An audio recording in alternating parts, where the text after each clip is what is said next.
What is the ultimate one and done boot? I get that question all the time. And after 3 years of use, the boots that I'm wearing right now, if I had to start all over again, would be the very first pair that I would pick up. And this is coming from someone that has a boot problem. I have a ton of different boots that are technical, lightweight, combat ready, slim and sleek for the office or a night out on the town, and everything in between. So if there were one boot to rule them all, it would be the Danner Mountain 600s. And the reason for that is because they're just so well-rounded. They're not perfect at any one thing, but they're good at so many things. Kind of like an SUV, sport utility vehicle. These are my subs, my sport utility boots. Think of a Toyota Land Cruiser. And I'm not talking about the new hybrid crap. I'm talking about like the 200 series and back. Now, is the Toyota Land Cruiser the sportiest? No. Get yourself a G-Wagon if you want something like that. Is it the best model to go rock crawling in? No. Pick yourself out a Jeep Wrangler. That's gonna be a lot better to navigate trails and put some giant tires on. But the Toyota Land Cruiser is known the world over for simplicity, reliability, and capability. In the same way, these Danner 600s are able to clock miles and miles like I have on trail in rugged Rocky Mountain terrain, but a ride at home in an office meeting or a night out on the town with your lovely lady. Or man, because they do have women's versions as well. And so in this video, I'm just gonna share with you my experience over these last few years, what I like about it, the shortcomings in the design as well, so that you can make a good determination if the Danner Mountain 600s make sense for you, or it's better to go with a specific type of boot for the specific type of adventure. If you're new to the channel, welcome. This is Gideonstactical.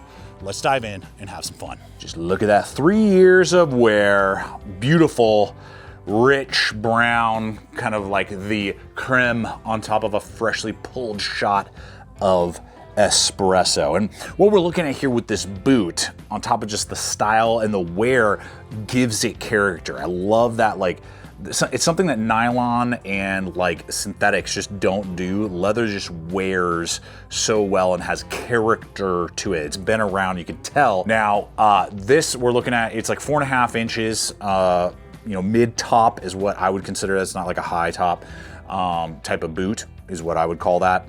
And you got your metal eyelets right there. Those are great. This is one of the best parts. I have several other pairs of boots that are a nightmare to get on and off, and you have to like completely uncinch and then completely cinch down. These things just like, when you're ready to put them on, it's open and ready to go and receive your foot. And then when you cinch it down, it gets it really nice and snug around the foot and around your ankle. So to me, style is on point, but so what? If it looks good, it's got to perform, right? And that's where the outer sole comes into play right here. And there are 4 aspects that really allow this to perform in ways a lot of my other even hiking boots just can't do. Okay, first has to do with that logo right there, Vibranium, sometimes I accidentally say. Vibram, and they actually partnered with Vibram to come up with this particular like sole pattern, is my understanding. Vibram, known the world over for very good quality, durable, they're not using like their own proprietary or knockoff brand of, compound and style of sole. They're using a well-established brand that knows what they're doing. Then add to that the Mega Grip compound. That aspect, guys, I have worn these in every condition imaginable. Icy, I have like a pair of hiking boots is great, but it is not good on the ice. And then I have like rocks, sand, concrete, name it. I mean, it's gripping, it's moving with the boot because of what they call the self-adaptive lug. And when you read these things, you're like, oh, okay, you roll your eyes like, sure, whatever. I mean, it works. I don't know what to say. It definitely like grabs onto different angles of rock and formations that you may have to be scrambling over. And then finally, these flex lines right there. So that allows for better flex than a more heavy duty, rigid. And then we got a good density Vibram midsole right there. Now, one key feature I need in an all around boot like this is a shank. And a shank is important because it's kind of like the backbone of your boot. It's a rigid piece of material that goes between the outsole and the insole. Originally, a piece of tempered steel was used for a shank, but most modern boots use some form of rigid polymer. And acting as that backbone, it gives the boot some structure, keeps it from kind of turning into a U shape around the sole, and will help fight foot fatigue when you're walking on more rugged terrain like rocks, pebbles that jut out of a trail. And I live in the Rocky Mountains and they don't call them that for nothing. So that's like 60 to 70% of what I walk on. And when I have worn boots in the past that don't have a shank, it really fatigues and tires out my feet. Thankfully, these Danners are using a nylon shank and it's noticeable. It just helps with that toughness and durability. Now, as I stated at the beginning, nothing is perfect, and one aspect for sure is the Ortholite footbed, the standard insole that comes with it. Now, I normally do not buy aftermarket insoles. I don't really need them. Usually I have like the most generic basic foot, not a high arch, not a low arch. I don't have a super wide foot, I don't have a super narrow foot. I mean, it's just about as generic as you can get, which is good because it just kind of gives an all-around perspective on footwear. But this was not super comfortable after about 5 miles with a pack on when I got it. I was starting to notice that it was a little harder than some of my other hiking boots that I have, and fatiguing my foot a little bit more. So I had to go and get an aftermarket, like just 20 bucks, you know, nothing crazy, $20 insole. That remedied and rectified the issue that I was kind of noticing. I would also notice that if I was standing on them for like, let's say 6 to 8 hours on hard concrete, you know, doing stuff all day, running around doing things, I could notice I was like, okay, my feet are fatiguing a little bit more. There's just not the cushion that the footbed I think should give me.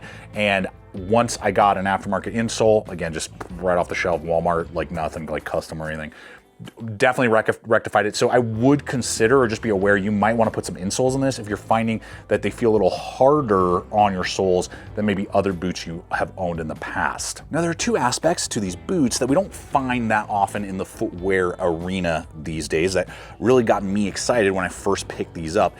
One is that these are re-craftable. Danner offers the option that when the sole and some other aspects of the boot wear out, that you can actually send it in and they will recraft it for you, extending the life of your boot.